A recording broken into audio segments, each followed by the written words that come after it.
My name is Eileen Banish. I am the Executive Director of Madison Chamber of Commerce, and on behalf of our Chamber and the Shoreline Chamber, we welcome you to tonight's state senatorial debate between Republican Bruce Wilson Jr. and Democrat Ted Kennedy Jr. This program is made possible through the generosity of our sponsor, AT&T. I will turn the program over shortly to Chris Velarde at WTNH, who has very generously donated his time this evening as our moderator. But I'd also like to make a quick announcement.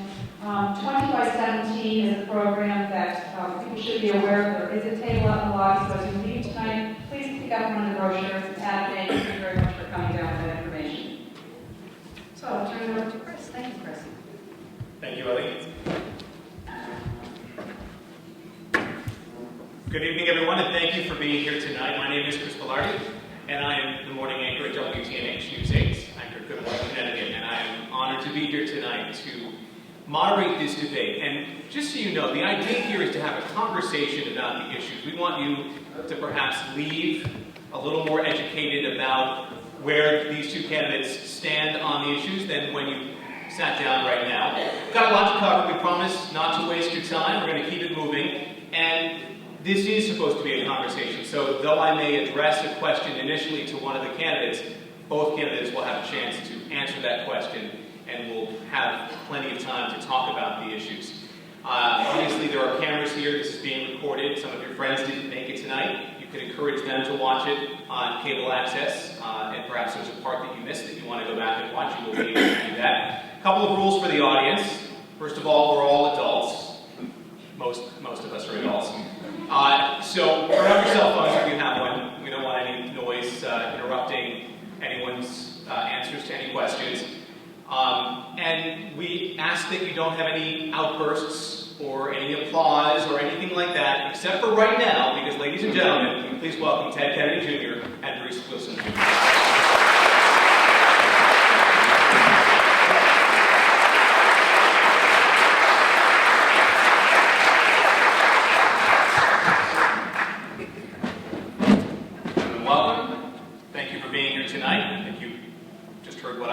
So let's get the conversation started, and let's start by talking about the job of state senator. And we'll start with you, Mr. Wilson. How would you describe the job responsibilities? How do you see the job responsibilities of a state senator? Well, first and foremost, we are representatives of the people. We quite literally represent the interests of not only voters, but all of the residents in the 12th Senate District.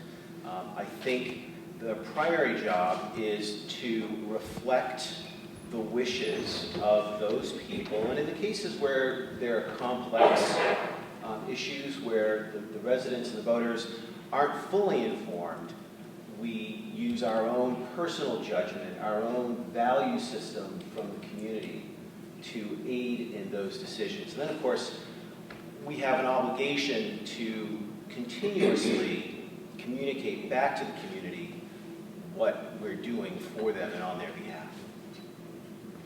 Well, I think that the job of a Connecticut state senator is a very important job. Although it is a part-time job, I think advocating for the citizens of Guilford and to the citizens of the surrounding towns, being your advocate in Hartford, is a very important job. Figuring out how to jumpstart the Connecticut economy is a very important job. Constituent service is probably the most single important job. We're going to talk a lot about policy tonight, but let's not forget, at the end of the day, I want to be your personal representative in Hartford, meaning that I want to help you figure out how to solve your problems, not just the citizens of this town, but the businesses of this town, and help break through perhaps some bureaucratic problems that may exist, that we know exist in government today. But I think it is a huge responsibility to be a member of the Connecticut State Senate. So much of the action taking place in government life today takes place in our states. Why? We have a gridlocked political system. It exists somewhat here in Connecticut, but it pales in comparison to the gridlock, the partisanship, the angry rhetoric that exists in Washington, D.C., which is, over the last 4 years, the least productive Congresses in the history of the United States. Not so in Connecticut and the respective state capitals around the country. We're passing very interesting laws regarding gun safety, environmental protection, healthcare reform. Don't forget, healthcare, before it was called Obamacare, it was called Romney Care. That's right. It was an experiment taken up by a state that was eventually expanded throughout the United States. So I'm very excited about the opportunity to serve all of you in the Connecticut State Senate because it's where the action is. And I think that Connecticut can lead the way on so many important issues that are not being addressed by the federal government. Both of you have talked about serving the people, the constituents, the people who live in the towns that you'll be representing. Both of you, as you go in to that chamber, would be going in as a first-time state senator. I'll start again with you, Mr. Wilson. How would you be able to translate what you're hearing from people in Guilford, Branford, and Madison to dealing with the people in that chamber in Hartford? Yeah, so I think it all starts with my roots here on the shoreline. Growing up in Madison, attending school in Madison, I went away to college, obviously, but came back and got my start as a young man here on the shoreline in manufacturing, something that's very rare today. But along that path of living here, raising a family here, being active in the community, and succeeding in business, I learned the skills that I need in business to manage competing interests. We think about constituency work in politics. Business is really just constituency work as well. We have customers that are constituents. We have, in my business, we had patients. We were making healthcare products, so we had patients as a constituent space. We had the Food and Drug Administration. We were regulated by the federal government. We had shareholders, of course. We had board of directors. I had my employees, 150 families, that depended on the decisions that I made to have a paycheck every Friday afternoon. I think those skills in recognizing differences of opinion, recognizing the need to productively move forward, I have honed in business, and I am now ready to take that up to Hartford and deal with those competing interests in Hartford. When you walk into that chamber for the first time, if it's you, how do you translate what you're hearing here to working with people who you maybe have not worked with? Well, I'm very excited about the prospect of becoming the next state senator from this district.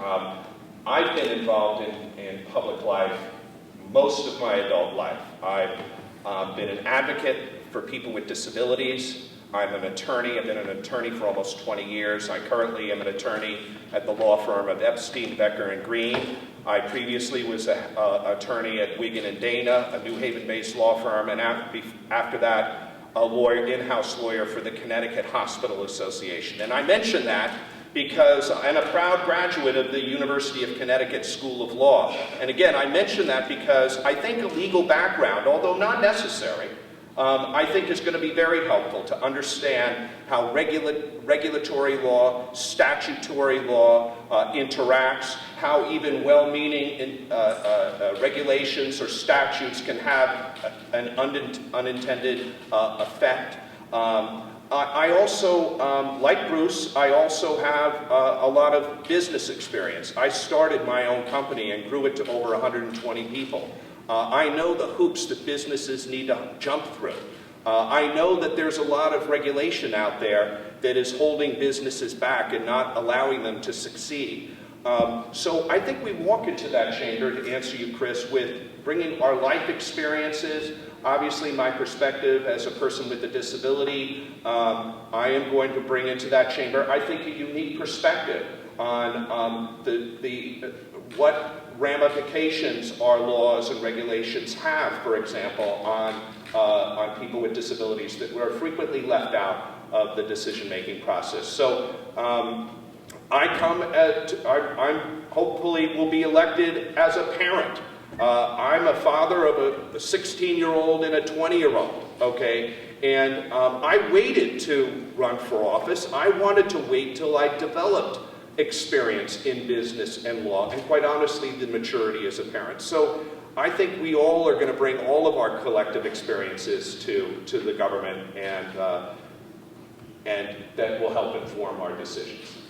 So I think this is one of those areas where we start to diverge in our opinions here. I look at the legislature and I see too many lawyers and not enough people with common sense business experience rooted in the community here. I appreciate and applaud anybody who starts their own business, but a financial investment firm or a financial advisory firm in Manhattan is different than the traditional manufacturing jobs that I'm talking about here in Connecticut. These are the jobs that made Connecticut a great state. These are the jobs that we have systematically forced out of the state. It wasn't so long ago. My career was built around this industry, so we're not even a generation away from that. I remember those days. I remember what that opportunity looked like. And as a manufacturing employer in this state, I think I go up to Hartford better suited to evaluate the laws on the books and identify the red tape that we need to cut. I grew to depend on the advice of good attorneys. I also grew to understand that the attorneys were rarely good businessmen. Want to respond to that? I'll give you a few seconds. We are going to go right into the business topic because obviously this is a Chamber of Commerce debate, and you both have already addressed it, but do you want to respond to anything Mr. Wilson said? No, we can keep going. All right, let's move on to business then. And let's talk about the economic climate in the state. You both have alluded to it to some degree already, and that's no surprise. It is one of the big talking points no matter where you go and who you talk to. So I'll start with you, Mr. Kennedy. How would you describe the current economic climate in Connecticut? Well, I think we have a very sluggish economy here in Connecticut. I think we're slowly improving. Although we've been told that the recession has been ended 5 years ago, I think if you ask most business people here in this district, they will tell you that they don't feel like the recession has ended. So I do think that I'm very optimistic about our local economy. I'm talking to small business people each and every day. And while some do identify the need to streamline regulations and permitting process and whatnot, there are some very exciting things happening in our district. We have, for example, a biotech cluster in Branford, Axiomics, Isoplexis, Dorada Therapeutics. We need to, I think, capitalize on our strengths, on our innate qualities that have never left. I think the traditional strengths of our state are still here. We just need to be able to focus on them and really, I think, double down on the things that we're really good at, okay? So I talk, if you go to my website, tedkennedyjr.com, I lay out in great detail my economic plan, my economic platform, which includes investment in infrastructure. We know that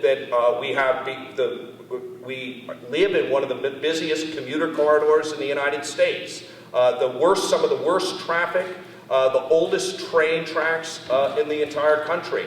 We need to invest in that, in my opinion. Yes, it's going to cost money, but business people know. And in fact, Connecticut 20 by 17, which was actually the brochure that Eileen held up and asked you to take a copy of when you leave tonight, they talk. One of their priorities of CBIA is investing in infrastructure. It's going to be important for our region because I believe that the growth of New Haven casts a long shadow on our district, even though we have obviously a lot of good small businesses in our district. So I think we have our challenges ahead, clearly, and hopefully we'll have the chance to talk about some of those some more, but I'm also very optimistic about the future of the state. We are going to get into some of the more specific issues, including one you just mentioned, transportation, in a moment, but first I want you to address that same question, the current business climate in the state. Right.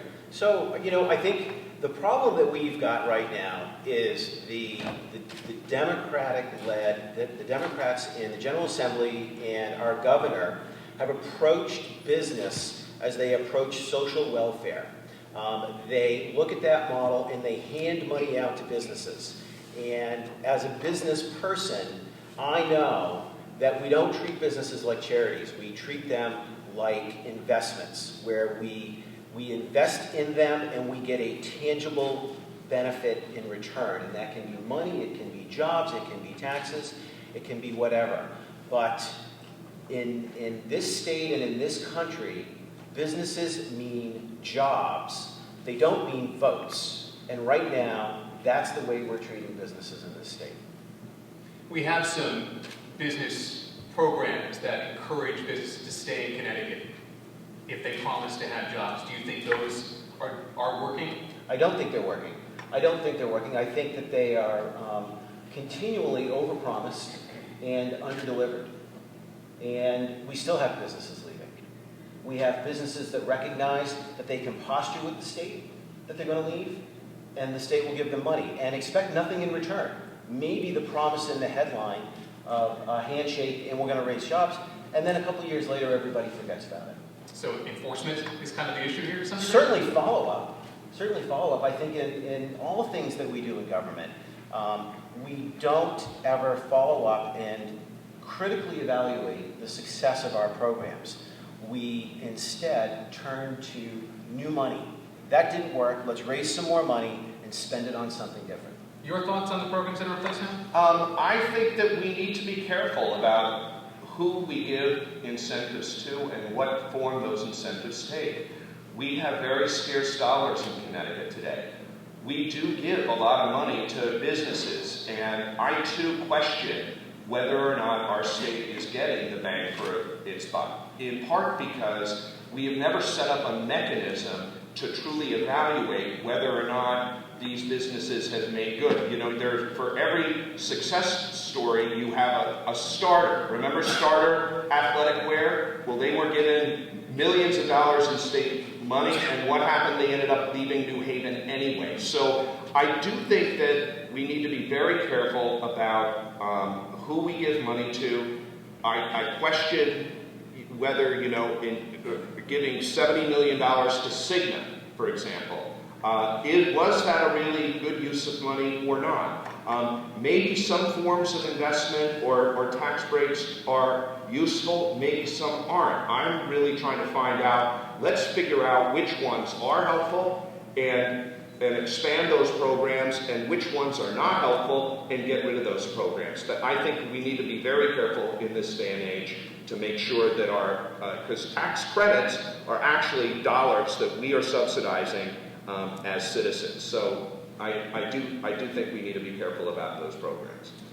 Getting away from those programs that are trying to specifically help the businesses that are promising to keep jobs in Connecticut or staying in Connecticut. You mentioned infrastructure, and we'll go there now to some degree because, again, we're still talking dollars, and we're talking dollars for a bigger picture thing. Improving transportation. I know as a reporter, I've covered this story. Don't you have a helicopter, though? We used to. Not anymore. Can't afford it anymore. But TV's bad. But when we're talking about improving transportation infrastructure, what do we need to do, and how do we raise that money? Are you asking me? I'll start with you since you brought it up first. Well, first of all, we have, as I was mentioning a few moments ago, we have the busiest rail corridor in the United States of America exists between New Haven and New York City. Okay, and we know that now it's all too well known. There's 4 bridges that are over 100 years old. Okay, in between New Haven and New York that are constantly being broken. In my mind, we don't have a choice, okay? If you ask businesses one of the reasons why they don't want to locate in Connecticut, yes, they'll cite the high cost of electricity. Yes, they'll cite the too many regulations. But one of the top reasons that they'll cite is infrastructure, the traffic. Their executives can't get in and out. Their goods and services can't get in and out.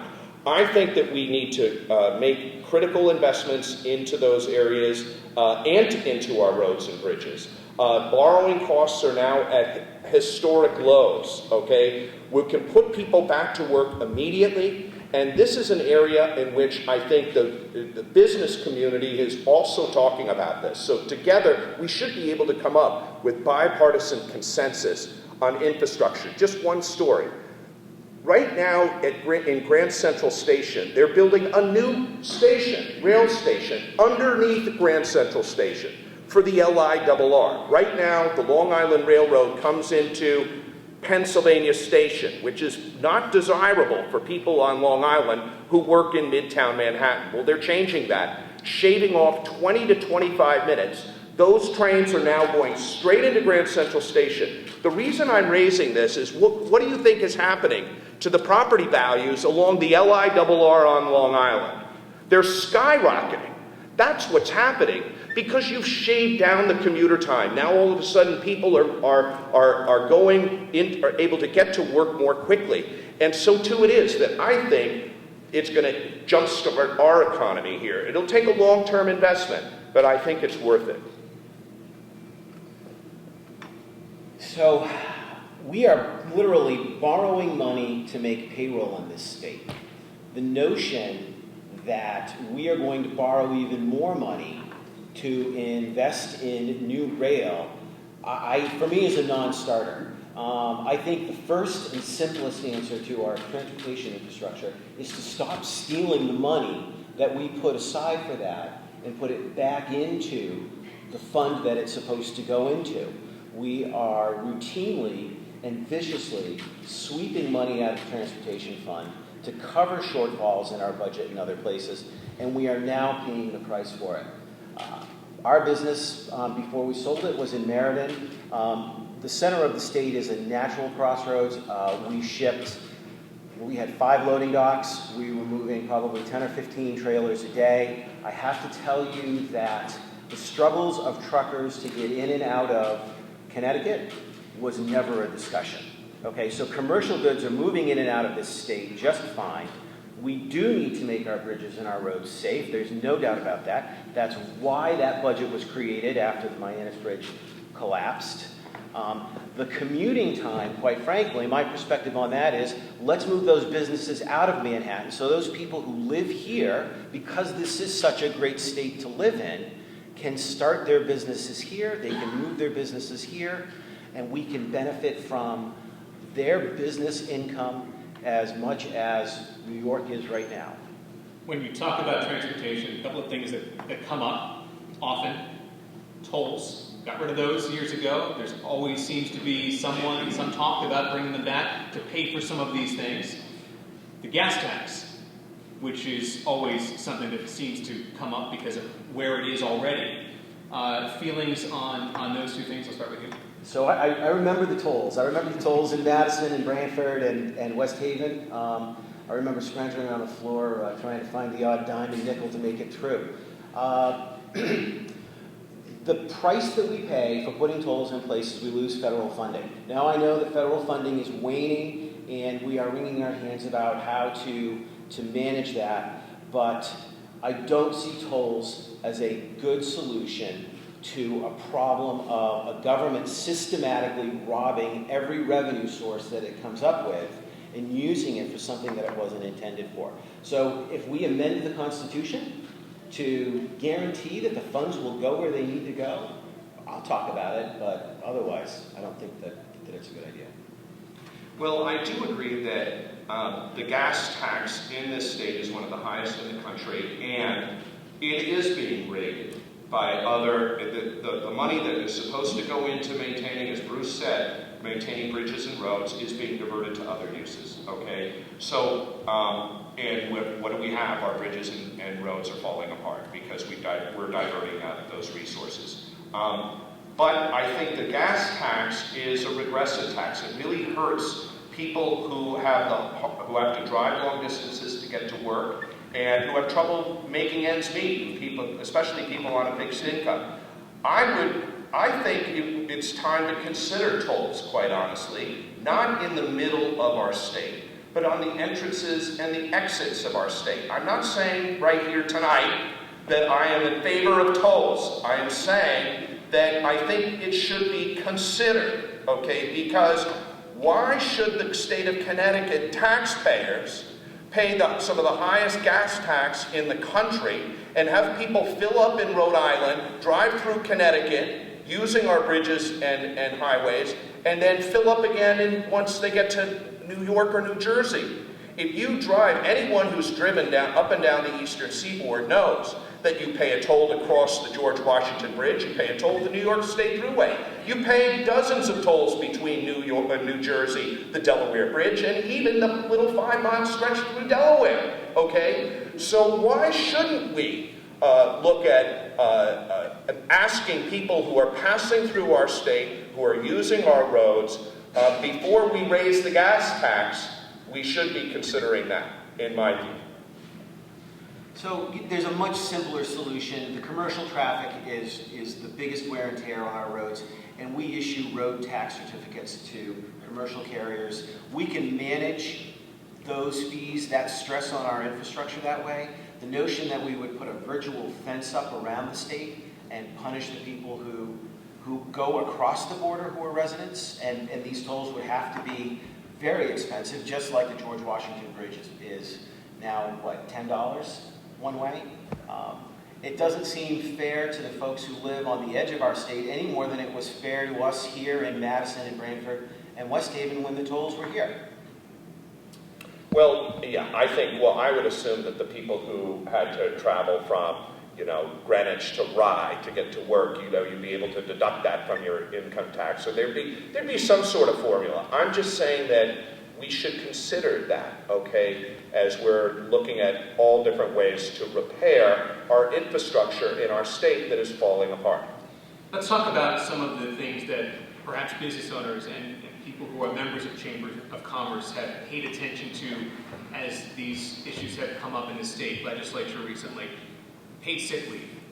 This is something that small business owners have spoken about. Obviously, workers feel one way, some business owners feel another way. I'll start with you, Mr. Wilson. Where do you come down on paid sick leave? Well, in business, we talk about headwinds and tailwinds, okay? We talk about the factors and the forces that make us a little bit more competitive or make us a little bit less competitive. And every time the state weighs in with a mandated cost, it creates a headwind. So on the surface, these things, minimum wage and the mandatory paid sick time, sound great. The practical impact for a small business, and that's really what we're talking about here, because large businesses already had it. Even the size of our business, we already paid well over minimum wage, and we had the paid sick leave. So these weren't issues. These were things we needed to do to be competitive for good people. Small businesses, it means either not hiring somebody because that $30,000 or $40,000 a year is money they can't afford, or it means having to hire an extra person for coverage. If you run a manufacturing line, if you run a machine shop, those machines have to work.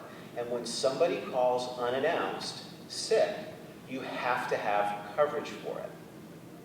We don't need to regulate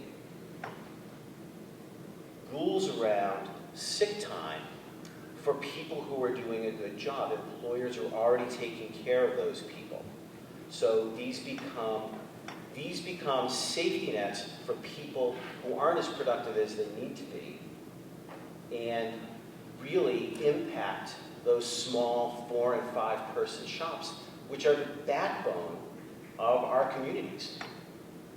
Well, I disagree with Bruce on the minimum wage and on paid sick leave. First of all, the paid sick leave law and the laws of other states apply to businesses over 50 people. Okay, so everything you hear about paid sick leave impacting small businesses is just not true, because that's not who the law applies to. Okay, and I do think that the paid sick leave is a pro-family, it's pro-women, and I'll tell you, as a cancer survivor, I know how people get cancer treatment. I know people taking time off to go care for their sick child, okay? Worried about, am I going to get fired from my job because I'm getting cancer treatment? That's the world we live in now in the United States of America.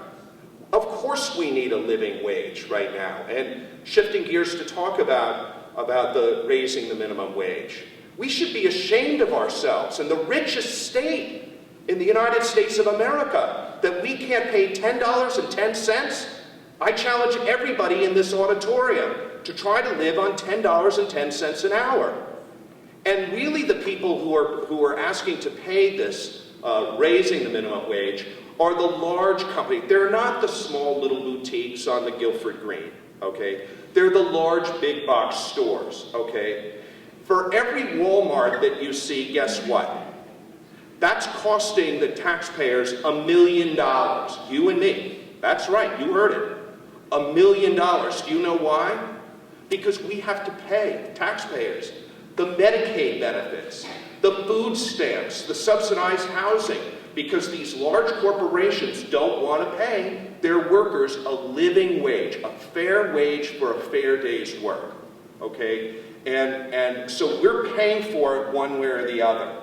And of course, I'm not interested in passing more regulations that are going to impact more business, because I think the logic is, the reason why it applies to larger businesses is that the small business owners, they know who their employees are. They're like family. Many people who work in these small businesses have worked there for years, okay? So they have a personal relationship with their employer and can work out these things. But many of us are not so lucky, and we work in fast food environments and in other environments where, quite honestly, we do need some to provide workers who are coming to work sick. Okay, they come to work sick and feed us cheeseburgers, okay? That's not a very good public health policy, and it's not a very good fair worker policy, in my view. So lest anybody's afraid they're going to lose their job because they get sick, there are laws of the land, the Family Leave Act, which would prevent that. If you or a loved one gets sick and you have to stay home to care for that person, you are not going to get fired. And that is separate from the paid sick leave discussion, okay? The living wage in this state right now is a little over $19. For us to sit here and say we're going to raise the minimum wage from $9.25 to $10.10, pat ourselves on the back and call it job done is just plain deceptive, okay? We are putting literally pennies in the pockets of people who pennies are vitally important to. That extra dollar is not the difference between them making rent or opening a can of soup or deciding to take their kids to the doctors, okay? $19 is for a single person with no dependents. We are a long ways away from a living wage, and we should not, to be honest with everyone, talk about $10.10 as a living wage in this state. Here's the other thing. We are not talking about giving those people tax breaks, okay? Those folks who are making a living wage are paying too much in taxes. What we would rather do as government is hang on to what we've already got and charge employers more to make up the gap. Why aren't we talking about it the other way around? Why aren't we talking about reducing the tax burden on those people who need it the most, and then helping employers employ more of those people? That's the side of the equation we need to be working on. And I wouldn't be opposed to a system that helped offset. I think it'd be better off subsidizing somebody's salary who's actually going to work every day than sitting on their couch and collecting unemployment insurance. So I do think that we need to be creative about the chronic unemployment in our state, and also figuring out how to incentivize people to find a good, those good paying jobs. And this is where the conversation comes full circle. The more headwinds we put up in front of businesses, the harder it is for us to find those jobs. The harder it is for employers to create them, the harder it is for businesses to start, and the harder it is to keep those types of jobs here in the state. And given where we've gone with this discussion, it seems like that gap is an awfully large gap that's going to take a lot of work by a lot of people to get there. Is this something that can happen, or do we just take these baby steps? Growing up, I don't remember this being a burning issue. We certainly did not have this problem 40 years ago. This is something that we've grown into. We have a straightforward thought in business. Again, I go back to that. It's called benchmarking. What do other competitors do well? What are they doing better than us? And how do we model ourselves after them? Okay? We have some great benchmarks out there for states. And make no mistake, our competition is not China. Our competition is not Mexico. It's not Vietnam. It is Texas. It is North Carolina. And it is now New York. Those states have looked at our weaknesses and found ways to exploit them. There is no reason why we can't do the same thing to them. And I do think that we should do that. There's no question about it that if we're losing a business that is contemplating coming into the state to New York, okay, for example, we need to identify what are the specific things that New York is doing that we're not doing, okay, and eliminate those. I'm actually in agreement with Bruce on this topic.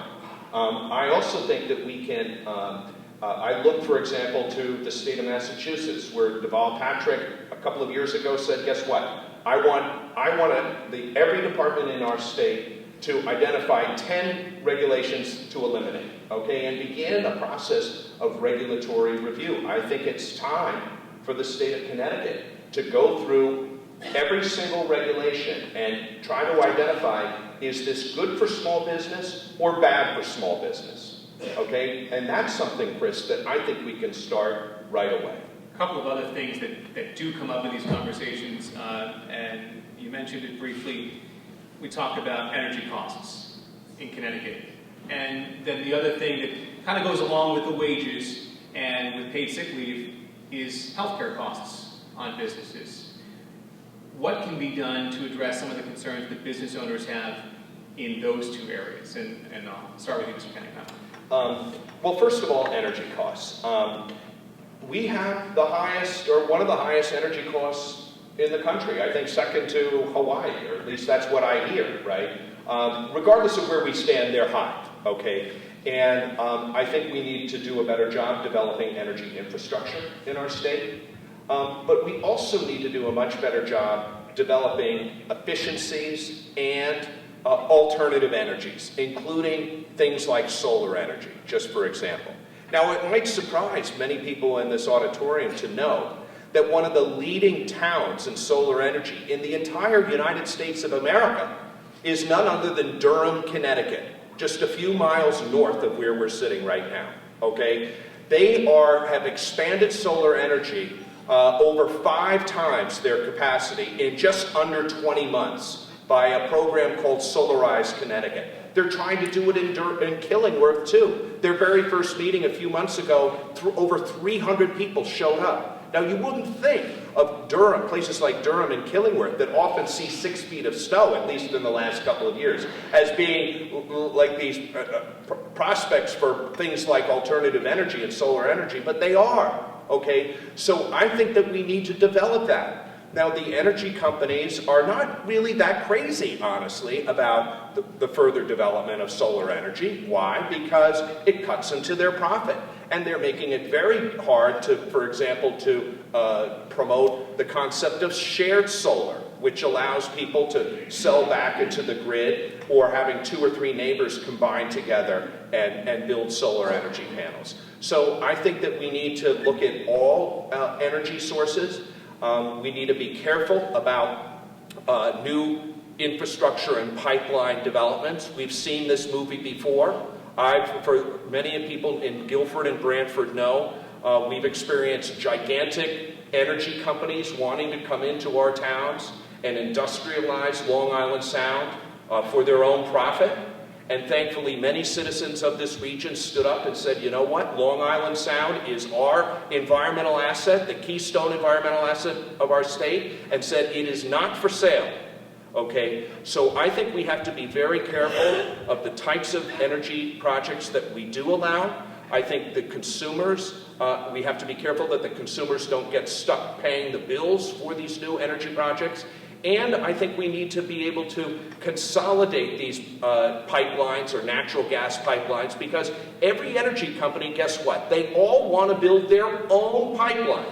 They don't want to collaborate with another large energy provider because they don't make as much money, okay? So I think as long as we're going to lay new pipes in existing industrialized corridors and promote the use of solar, because don't forget, natural gas does have potential negative impacts where it is extracted, don't forget. So I do think that we need to be expand all of the above energy strategy. Tackle energy as well. Right, so we do need to explore everything, but the reality at the end of the day is the consumer is going to pay, okay? This is a product purchased commercially, and we as consumers are going to pay. We pay for the solar, we mortgage the future of that because we can't pay for it all at once. We're going to pay for the oil that gets delivered, we're going to pay for the natural gas that gets piped in. We have to have a strategy that addresses the here and now, the things that are going to carry us through the next couple of years, and then the things that are going to carry us through the next decade. So there is research going on around geothermal, where we're pulling the natural heat out of the ground. The issues around solar, the technology is advancing fast, but the incentives are very, very limited. Our house, we tried to do that. Our house was a few degrees off of the direction it needed to be in, so for us to go solar at all was going to be all cash out of our pocket. We could have put a solar array on the house that would have done the job, but without any subsidies, it would have been another mortgage payment. There aren't going to be many people that can afford to make that choice on their house. So is solar going to be an important part of our future? Yes. I don't think it's going to go very far until we can have the virtual net metering. To use Durham as an example, the Durham Fair buildings, which sit dormant for all but 1 week a year, have enough surface area that if they were to have solar panels, could power all of the municipal needs of Durham year-round. But the law does not allow them to put those solar panels on because that is private land. So here is a place where state red tape and common sense thinking needs to be on the table for towns and communities to be able to make the right decision. But the topic that goes hand in hand with this when people are considering where they want to live is education. Obviously, you talk to parents, you talk to anybody who's involved in the schools, it doesn't take long to get to something like Common Core. You both address it on your websites as you talk about education. So let's spend a few minutes now talking about what the state should be doing when it comes to education, which is something that obviously is handled in the towns as well. Where is the state's responsibility? What is the state's role? What should it be? And what would you like to see happen if you were to get to a place like the State Senate where you maybe could have some influence? And I'll start with you, Mr. Wesley. So the state is, of course, by constitution responsible for public education. So clearly, the state has a voice in how we educate our children. They wisely delegate that responsibility down to the community because it is the parents and the teachers in the community that are going to make the best decisions for their children. Right now, we have a state in Connecticut that has been held hostage to the federal government and federal monies if they don't adopt the Common Core state standards. And we've tried to maybe rename them to the Connecticut state standards. It's just a new cover on the same book. They are the same thing. The problem with the Common Core state standards is they are based on an imperative that does not exist, okay? You will hear our international benchmark test scores cited as the reason why we need to do this and we need to do it now. We have always been in the middle to the bottom of those international test scores.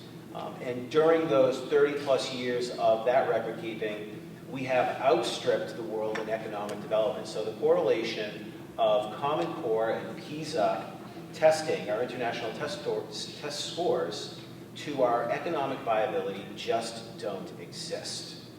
Secondly, the problem is framed as a problem of standards. It is not true.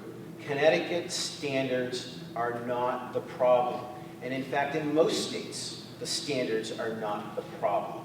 Teaching effectively to a group of students who have other factors preventing them from learning is the problem, okay? Testing, standardized testing.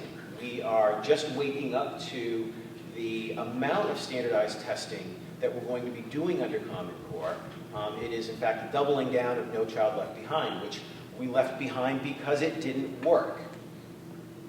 Standardized testing has been proven over and over again to not be a good indicator of learning and not a good predictor of future learning, okay?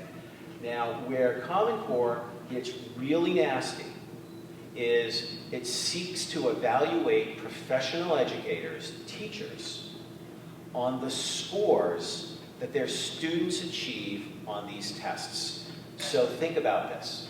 These are professionals being reduced to a single number. If the student does well, they're a good teacher. If the student does poorly, they're a bad teacher. This is bad theory. I think it probably goes back maybe to Henry Ford production line errors times when workers would be evaluated on the quality of the car coming off the line. I can tell you that the proper place to evaluate a teacher is on the input side. How well does that teacher recognize the needs of his or her student? And how well does that teacher adapt their style to reach that student? We have this all wrapped up in the bigger notion that for everybody to have a good education, everybody has to have the same education, okay? Whether it's Madison, Guilford, New Haven, Bridgeport, Miami, Florida, Bozeman, Montana, okay? We are going to ignore all of the cultural and geographic differences and say these children all have to be taught the same thing at the same time, which, by the way, is a curriculum, okay? The Common Core state standards are a curriculum by a different label, okay? Let me jump in there just to give Mr. Kennedy a chance. There will be more discussion on Surely this. I can go on about this all night. I have a feeling that's the case. Well, I do agree with Bruce that I think an over-reliance on the use of standardized tests as an assessment tool for teachers is a mistake, okay? But I do support the common goals of the Common Core, the central concepts of the Common Core, okay? I think that we need to raise standards in Connecticut and around the country. I think we need to be able to evaluate teachers, and I think we need to be able to measure student performance. However, I think that the whole thing and the changes in implementation of Common Core is too much, too fast. I think we need to slow down the implementation. Look, I think that there's been so much confusion out there about just what Common Core really is. I think that there's a general sense among teachers, administrators, superintendents, parents, that they've been completely left out of the decision-making process and have had really little to no input at all about the changes that are taking place. Teachers feel set up for failure because all of a sudden students are taking these standardized tests that are going to determine how they themselves are evaluated. Students are worried and they feel set up for failure too. And I talked to superintendents, including Paul Freeman here in Guilford, who tell me that the time that it takes to evaluate the over 600 public school teachers here in Guilford, okay, is an unfunded mandate. It takes so much time to be able to evaluate. So I don't think it is one size fits all either. I do think that local school districts, like the Guilford School District, should have flexibility to determine what they think are the best methods of evaluating a public school teacher and what they think are the best professional development modules and developments. So, but I do think that it makes sense to have a system in place so that the student in Bozeman, Montana is learning roughly what other students around the country are learning, because the whole reason why we're even having this discussion about Common Core is because our country is falling behind. in every measure, okay? We're now 20th, 25th in reading and math, okay, when we're compared to the rest of the world. Fortunately, Connecticut and Massachusetts do pretty well. And as we think about, you know, the assets that we were just talking about a few moments ago, of the assets of our state, guess what? We do have a great place where people and students can get a great education. So I do think that if it were up to me, I think I probably would have said, okay, let's implement the new curriculum, wait a couple years, then implement a test, and wait a couple years, and then figure out how we're going to implement this in the system. But what's happened is all three of these things are happening all at once, and that's causing the angst and, quite honestly, a lot of confusion and a lot of unnecessary tension and really taking the joy out of teaching. I think our teachers are our local heroes, okay? They put in a tremendous amount of time. They do it not because the job is easy.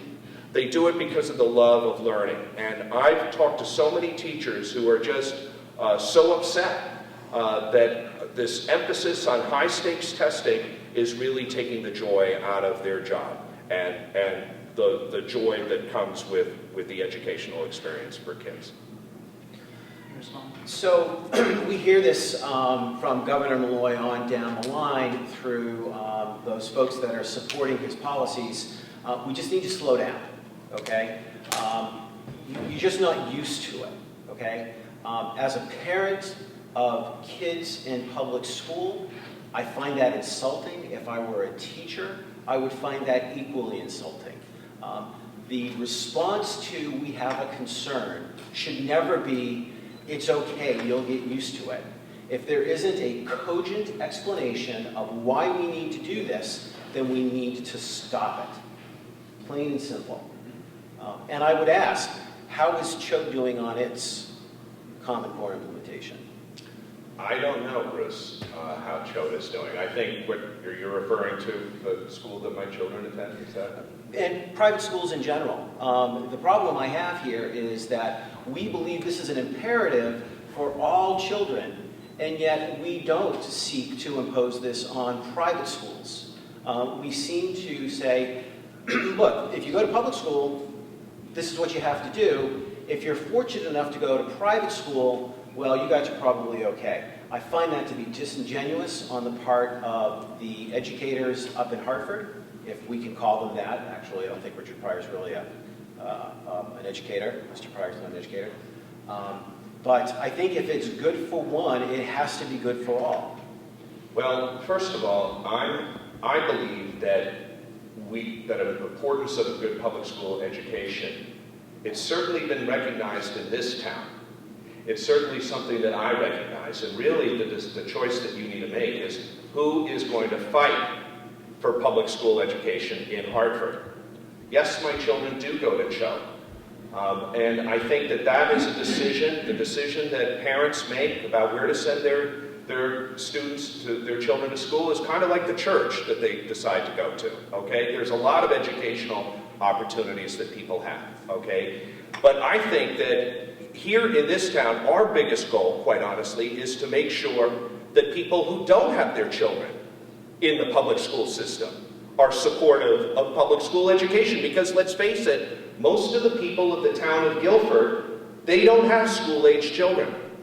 They don't have kindergarten students, although thankfully most of them went to the polls recently and they voted to expand all-day kindergarten in Guilford. They voted to expand and build a new high school immediately adjacent to here, even though they didn't have students in the public school. Why?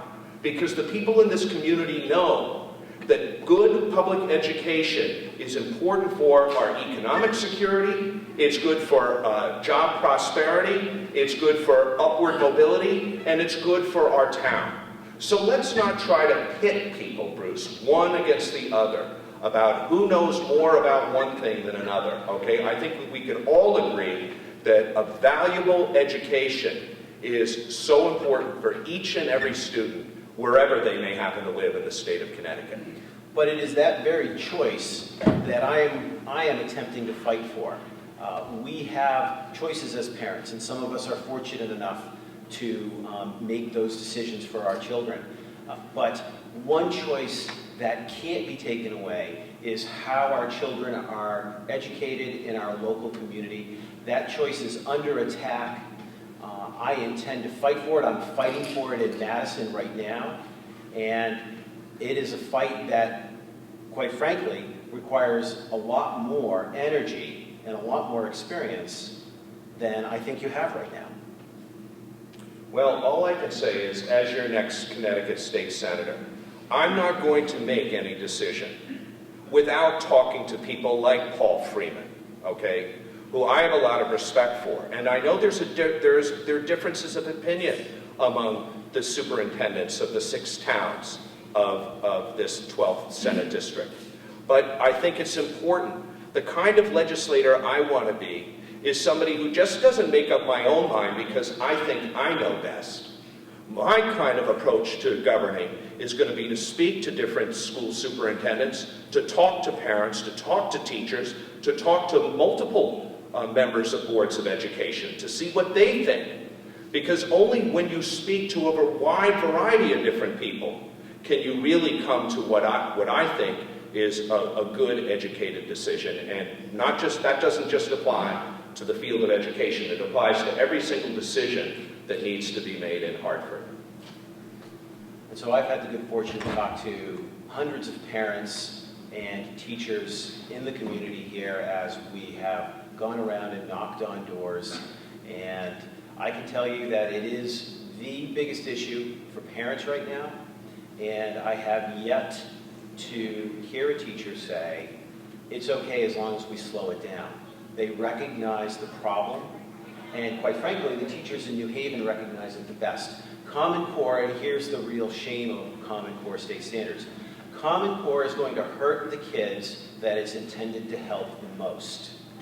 The kids in the urban areas, the rural poor, those areas that don't have the resources that Guilford and Madison and Brantford and the other towns of this district are so fortunate to have in professional curriculum writing staff. Those areas are going to be punished even more. And I'll give you an example. See, and I wasn't going to go to what she put down, but it's part of this too. There it is. Right. The SAT scores for the state were just published from last year. Madison did very well. They ranked 10th in the state. I forget the exact score. Hill House in New Haven didn't do so well, okay? So the notion here is that for Hill House to come up to the levels of hand via Common Core, which is the promise, right? The promise is that we're not going to be dragging our high-performing schools down. We're going to be pulling our underperforming schools up. Those kids are going to magically increase their SAT scores by over 60%.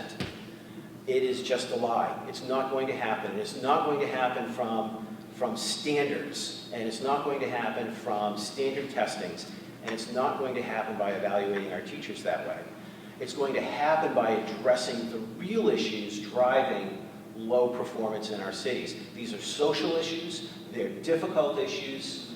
It's much, much easier to point to a teacher or to a school and say they did a bad job than to look at the community, look at the factors driving that poor performance. Until we hit that topic head on, we are doomed to failure. And in the process here with Common Core, I'm afraid we're going to be pulling our high-performing schools down with them. You want a moment to respond to that? No, I do agree that, look, the most important thing that a student can have is parents who really value the importance of education and really nurture that. And I do think it's really hard to disentangle low performance from issues of poverty. And I do agree that we are asking and expecting a lot from our public school teachers today. And if a student doesn't do well, then it must be because it's the teacher, okay, and not a variety of other factors and challenges that student is facing. So I think unless and until we can really approach the problem in a more holistic way, we're never going to get at the root cause of low performance. And as we say so many times in all these things, everything is intertwined. An issue that comes up at every level of every election is campaign finance. And both of you, in announcing your runs, decided to be part of the Citizens Election Program. Why did you choose to do that, and do you feel that something like that is the type of scenario and structure that we need, or is there more that needs to be done? And I'll start with you, Ms. Wilson. All right. So it was key to my decision to enter this race. The idea that I would be free of the influence of corporate money, large donors of any type, was very important. It also was important to me because I knew that I would have to have some broad-based support. But I think that the biggest thing for me was that I knew I would have a level playing field. I knew that we would be able to conduct a campaign on issues and not on money.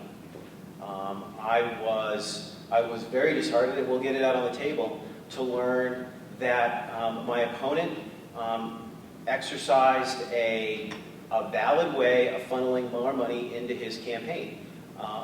My problem with this is that it has created an unbalanced campaign. Now, the resources are different. Now, the discussion can't be about the issues.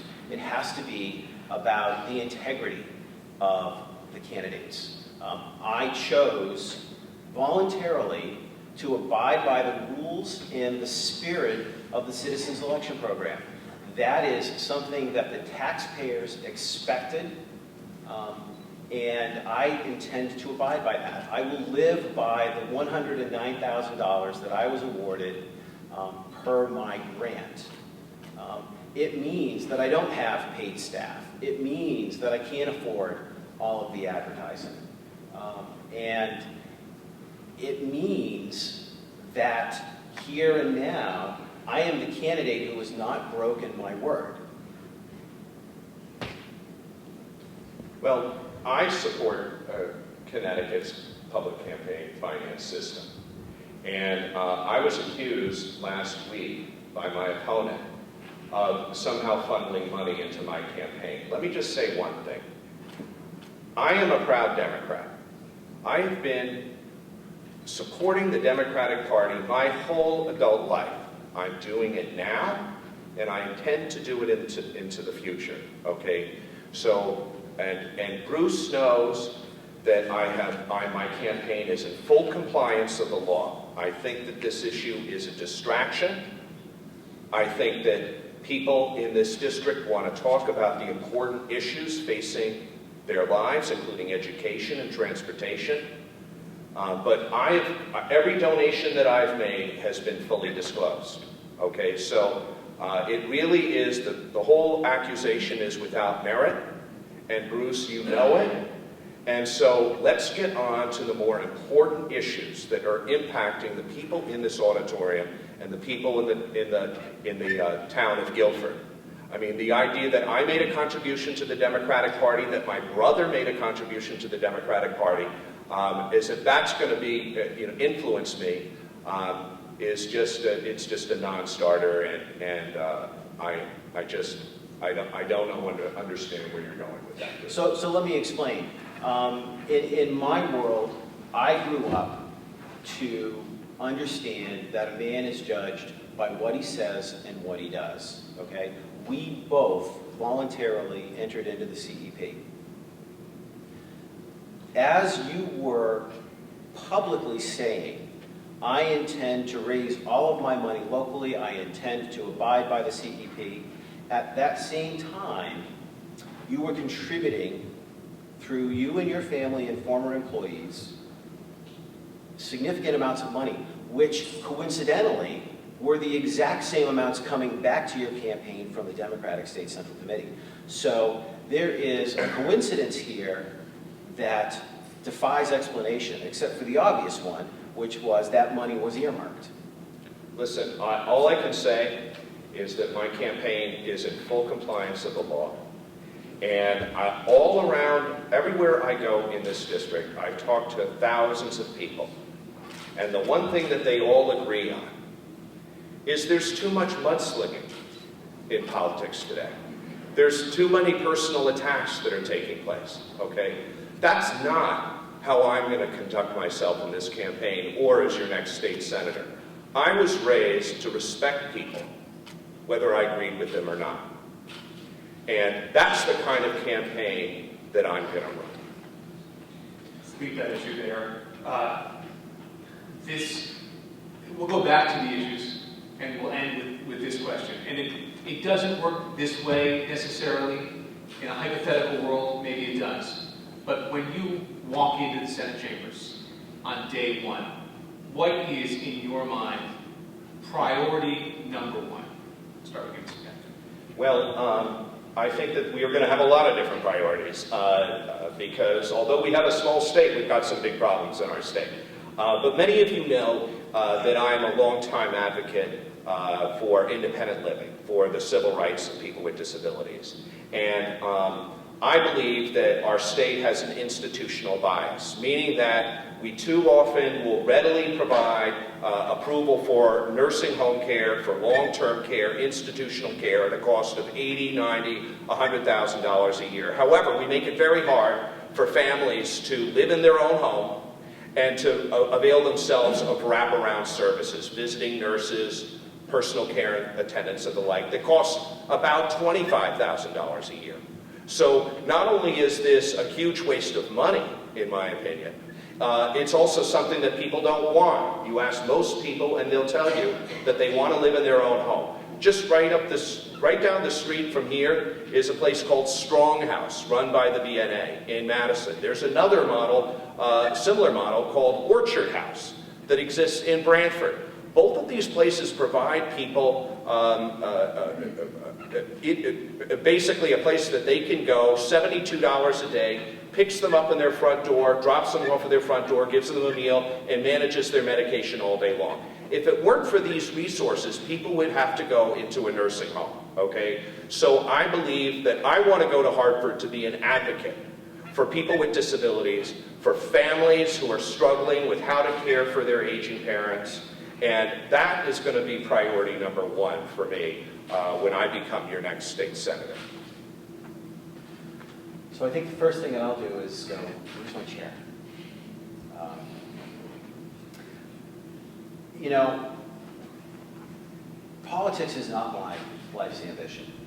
My goal in Hartford is going to be to bring value.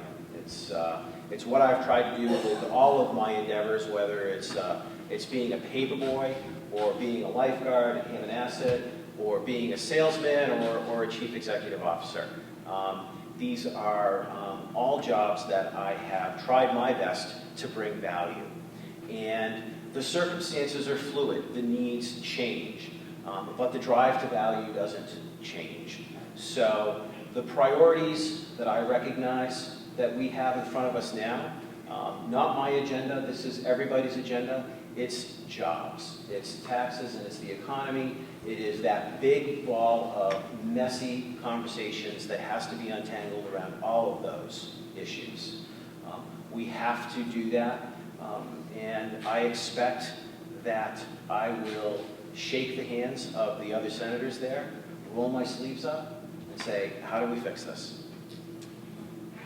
This debate did not begin, again, debate, conversation, call it what you will, did not begin with a traditional opening statement, but it will end with call it a traditional closing statement. We flipped a coin prior to the proceedings here, and Mr. Wilson was the winner. He chose to take the wind. No, he chose to speak second, which means our first closing statement will be Mr. Kennedy. Well, thank you, Chris, for coming here tonight to Guilford. And I want to thank the Shoreline Chamber for all that they do to expand job opportunities here on the shoreline. And I've gotten to know many members of the Chamber. I've been to a number of the events, and I was so impressed that I, too, became a member of the Shoreline Chamber of Commerce, because I didn't think it was just fair that I sat up here and talked about job creation and job development, but that I wanted to work with local businesses to make sure that that happens. So thank you to the Shoreline Chamber for organizing this debate. I think the people of the 12th District deserve to have an active and lively discussion about the critical issues that face them in their everyday lives. Look, I've lived in Connecticut for almost 30 years, nearly my entire adult life. I'm a graduate of Wesleyan University.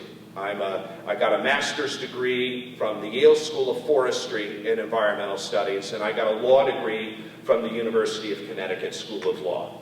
I met my wife here in Connecticut. She was raised here in Connecticut, and we decided to raise our children in Branford, Connecticut, the most incredible place on earth. And I just, during this time, I've spoken, since I made my announcement, I've spoken with many, many people. And I just want to say thank you to all the local businesses, all the local students who have come and spoken to me. At the beginning of this campaign, I said that this campaign is going to be about a conversation, okay? I'm, as you all know by now, a healthcare attorney. I'm an advocate for the civil rights of people with disabilities. I was raised in a family that believes in community service, and I'm proud of that legacy of standing up for working families and for social and political and economic justice for everyone in our country. But public action and political action has also come to me by virtue of my own experience. Some of you may know that I was only 12 years old when I lost my leg to bone cancer. And it was the defining moment in my life. I understand and can relate to other people who are suffering, whether it's parents of a child with a disability, or more frequently for the 12th District, families struggling how to take care of an elderly parent. And the reason I'm running for office is I know that I can help more people by serving in office. I know I can be an effective voice for the citizens of Guilford and the citizens of the 12th District. And my goal is to become the single most effective member of the Connecticut General Assembly. So I ask you for your help and for your vote on Election Day. I would be honored to be able to serve the people of the town of Guilford in the capital of the state of Connecticut. Thank you so much. Mr. Kennedy, thank you. Mr. Wilson. So every once in a while, it's a little overwhelming to think about the enormous responsibility that this is. And it is just that. It's a responsibility and an obligation. And that's how I really perceive it. This is a debt owed to the community that raised me, the community that educated me, and the community that allowed me to work hard and be successful. We are fortunate in our lives now, my wife and I, that we have the time and the energy to start to give back to the community in a meaningful way. And I believe that as your next senator, those life experiences here on the shoreline, here as a parent, and here in Connecticut as a businessman who saw his company through the toughest economy of our times. During that time, I increased sales and profits for my shareholders, and I added new Connecticut jobs. I have done this. I know what it takes to be successful in Hartford. I have done it already. I can take that experience, that knowledge, and apply it in Hartford. You have heard Mr. Kennedy say several times this evening that he agrees with me. And I think that that's great that he can say that. But here's the good news. I know how to do this already. Okay? I'm not an unproven candidate. I have been successful here in Connecticut. I have been successful in business. And in Hartford, I will fight for you as a parent. I will fight for you as a business owner. I will fight for you as an employee. And I will do it in the cooperative and collaborative manner in which I am trained. Thank you very much. I lied before. You may applaud again.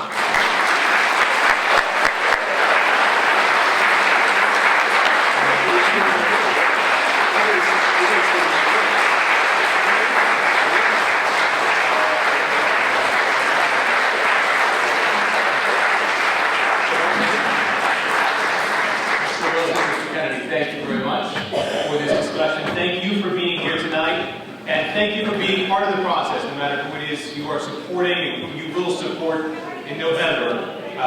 Thank you for being part of the process. Reminder will be on your cable TV in the coming days and weeks. Thank you.